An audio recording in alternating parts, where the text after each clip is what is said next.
I woke up on my son's wedding day to a muffled sound of crying coming from the bathroom. When I opened the door, I saw my wife kneeling on the floor, silent in a way that was terrifying. All around her were long strands of platinum hair cut and scattered everywhere. On the sink sat a hair clipper still tangled with hair. Next to it was a messy handwritten note. "Mom looks too old. I helped Mom look younger for the wedding video." In that moment, I understood something clearly. This was not a wedding. This was a performance. I'm telling this story not to get attention, but so the truth can be heard all the way through. If you're listening right now, please subscribe to the channel and leave a comment telling me where you're listening from. As for me, that morning did not begin with blessings. It began with me kneeling beside my wife, on the cold bathroom floor, surrounded by pieces of her cut hair. I stood frozen for a few seconds. Then I knelt down beside Nancy.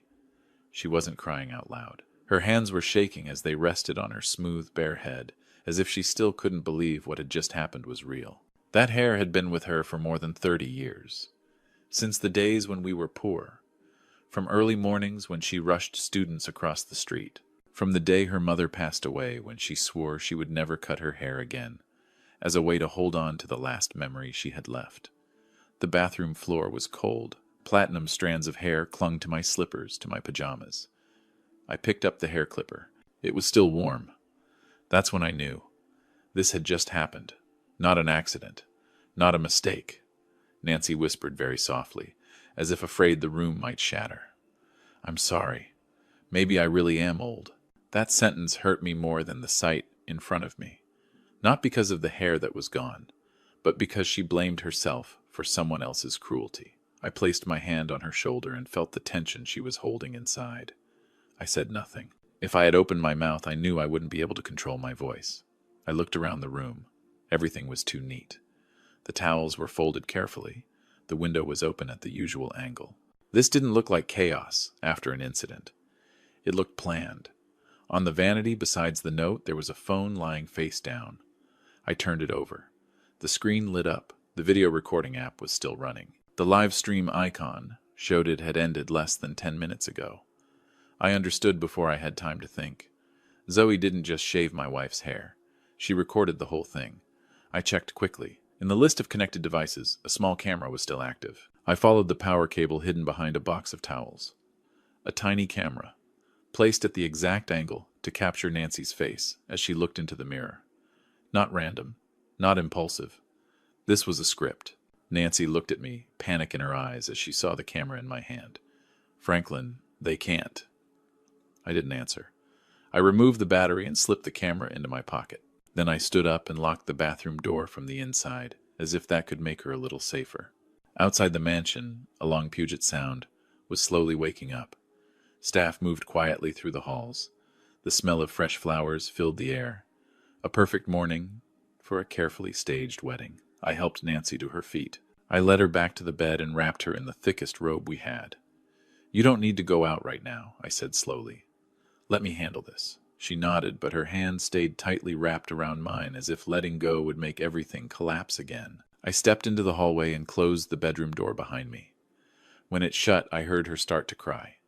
The sound wasn't loud, but it was enough for me to know this. Some wounds don't need blood to leave marks for a lifetime. I walked down the hallway toward the bride and groom's suite. Each step felt heavier than the last. The anger I felt earlier was gone. In its place was a familiar coldness. The same feeling I used to have facing critical design failures offshore, where one wrong decision could force an entire ship to turn back. I heard laughter coming from Jack's room, Zoe's voice sharp and clear. Jack's lower rushed. I stopped. Not out of hesitation, but because something inside me told me to. Through the slightly open door, I saw them looking at a phone screen. Zoe tilted her head, satisfied. Jack stood behind her, his hand resting on her shoulder. I wasn't trying to eavesdrop, but some truths find you, even when you don't invite them. "It might be a bit much," Jack said quietly, "but if the clip goes viral, it'll be worth it." Zoe laughed. "Relax. Old people always forgive." I stood still, not because I was shocked, but because the line sounded too smooth, like they had talked about this before. I didn't listen any longer. I turned away before they noticed me. I didn't want a confrontation yet. For me, all the important pieces were already in place. When I returned to the bedroom, Nancy was calmer. She sat upright, hands resting on her lap. Her eyes were tired, but no longer panicked. "I'm okay," she said, even though I knew that wasn't true. I sat beside her. There were no more questions in my mind about why. The only thing left was what to do next.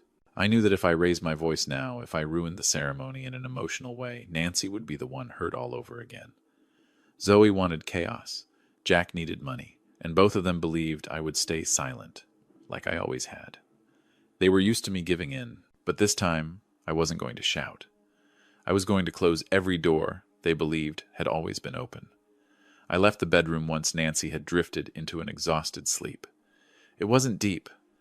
I knew that, but at least that room separated her for a moment from a morning that was moving forward as if nothing had happened.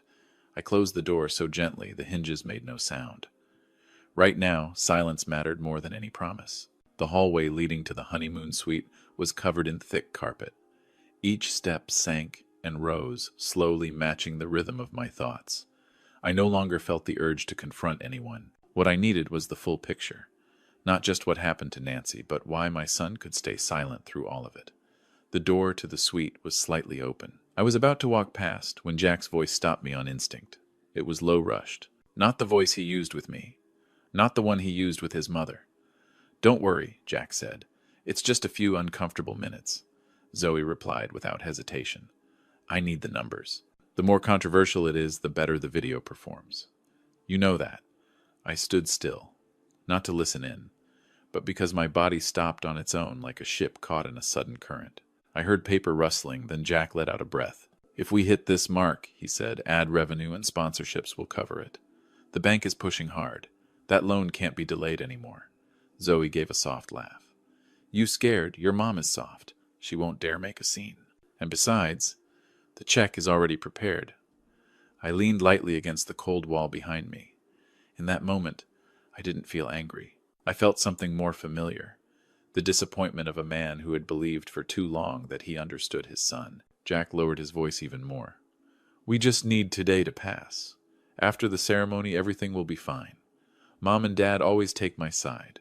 That sentence erased whatever doubt I had left, not because of the money, but because of the way he spoke about his own mother. Like a predictable factor, something to be used.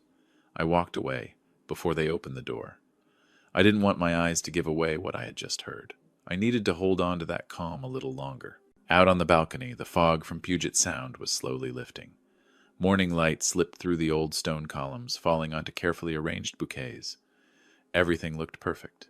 So perfect it felt fake. I wondered when in my life I had confused silence with consent. I thought back to when Jack was young.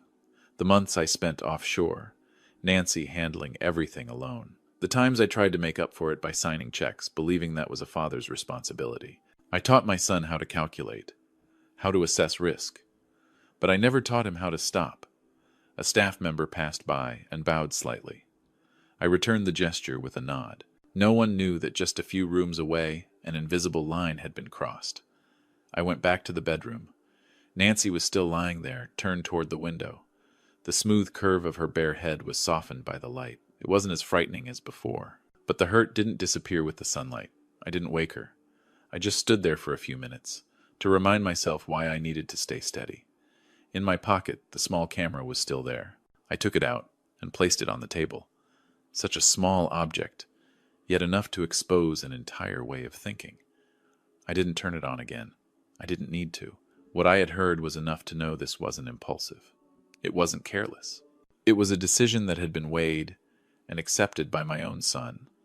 I left the room again, this time with clearer intent. I went down to the reception area, where familiar faces were starting to gather, low chatter, polite laughter. I heard someone mention a dream wedding. Such a beautiful story. I didn't stop to correct them. In my mind, one question kept repeating. If I speak up right now, who am I really protecting, Nancy? Or just my own pride? I understood something clearly. For Zoe, attention was the goal. For Jack, money was the escape. And for me, the only thing left to protect was the dignity of the woman who had walked beside me her entire life. I returned to the room and picked up my phone. Some calls don't need many words. I called our family lawyer, the same man who had been with us since Jack was in high school. I said only one sentence. Cancel the old plan. I need a different option. Today. He didn't ask why. He just said, I understand. When I hung up, my breathing steadied. Not because everything was solved, but because I had stopped pretending. Outside, test music began to play, signaling the ceremony was approaching. I stood still for a few seconds and listened. Then I looked back at the bedroom one last time, at Nancy resting there, separated from the stage others had built using her pain. I knew from that moment on I was no longer standing in the role of a father, hoping his child would come to his senses. I was preparing to step into the role I should have chosen long ago, the final guardian of the truth, even if the price was breaking everything they believed I would protect. I slipped my phone back into my pocket and stood still for a long moment, not to hesitate, but to check myself. I've lived long enough to know this. The most important decisions are usually made in silence. No noise, no anger, just a cold, steady clarity. I went back into the bedroom. Nancy was awake. She was sitting against the headboard, hands neatly folded on the blanket, her eyes fixed on the empty space in front of her. When she saw me, she didn't ask anything. We've been together long enough to know that sometimes answers come before questions. I won't let them turn this into entertainment, I said. My voice was low and even. But today, you need to trust me. Nancy nodded just slightly. She didn't look weak. She didn't try to look strong. It was a tired acceptance.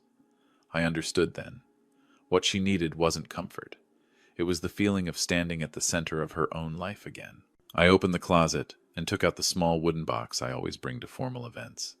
Inside was a Hermes silk scarf I bought years ago during a long business trip. I'd never found a reason to take it out. Until now. The color was subdued. The pattern classic. Nothing flashy. I wrapped the scarf around Nancy's head, carefully, slowly, like a ritual. It didn't hide anything. It simply restored order. When I stepped back, Nancy looked at herself in the mirror, not to search for what was lost, but to meet the new image. She exhaled, long, deep. I'm okay, she said. This time, I believed her.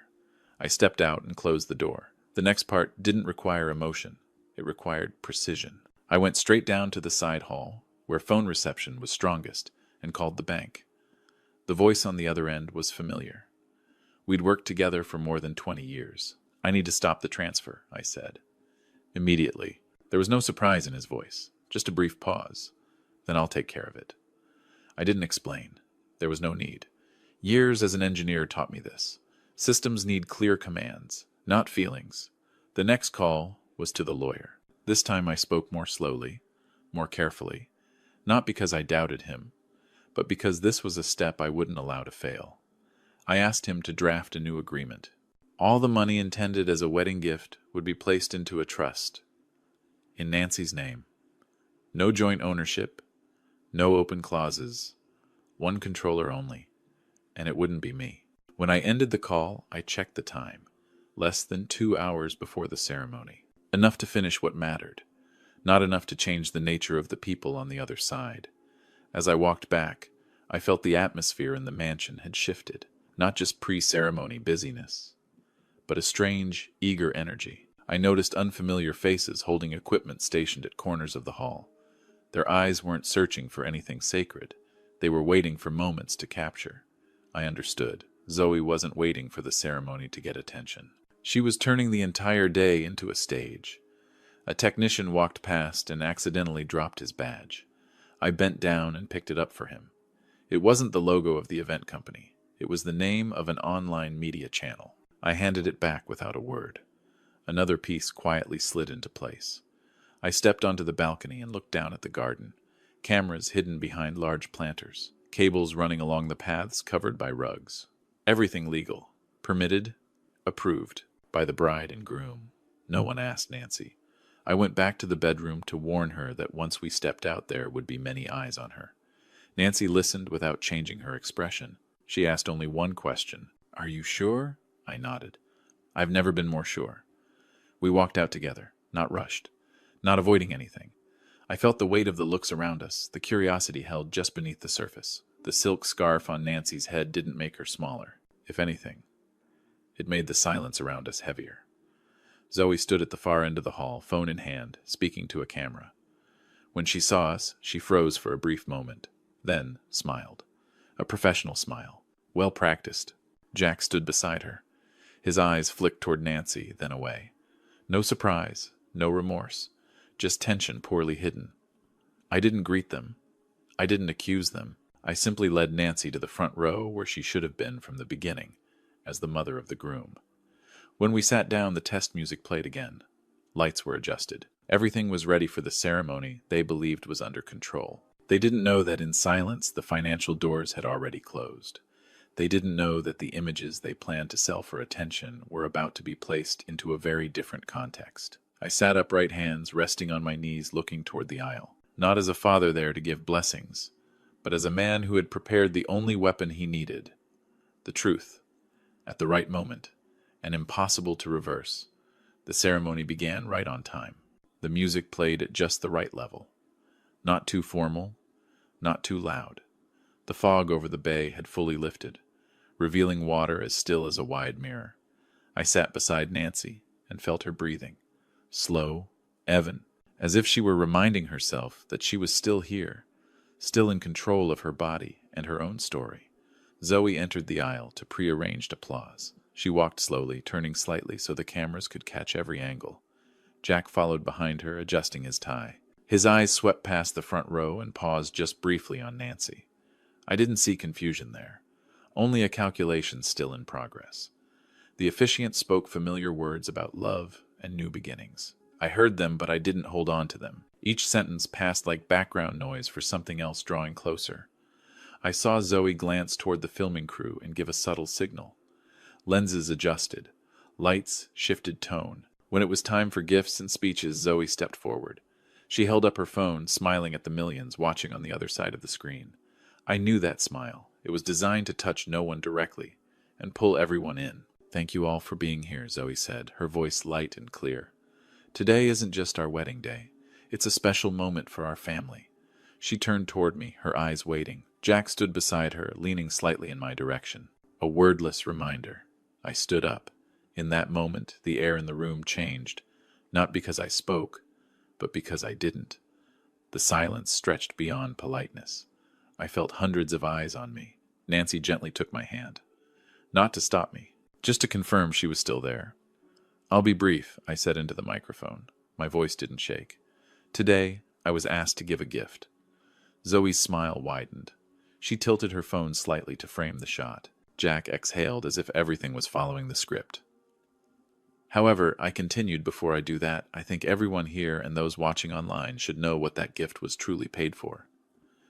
A murmur spread through the room. I signaled the technicians. The stage lights softened.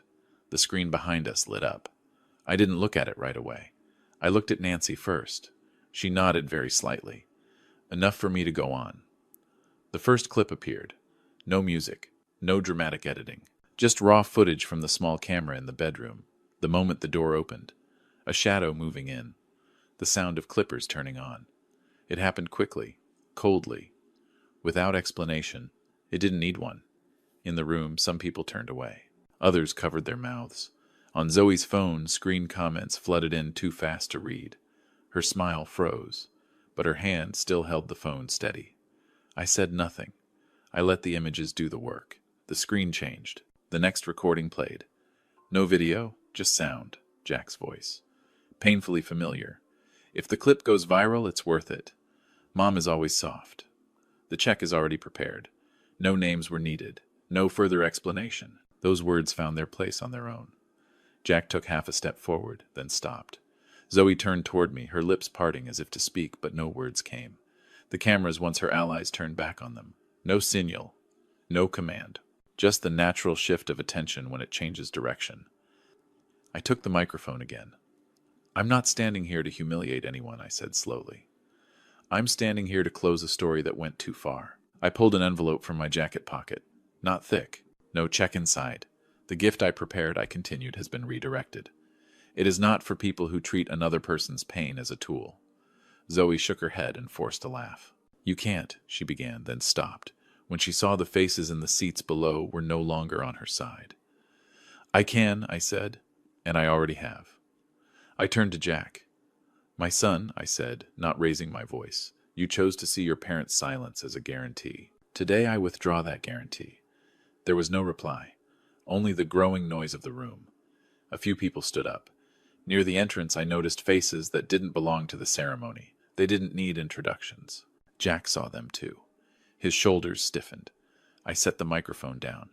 Nothing more was needed. What had to be revealed was already there, clearer than any accusation.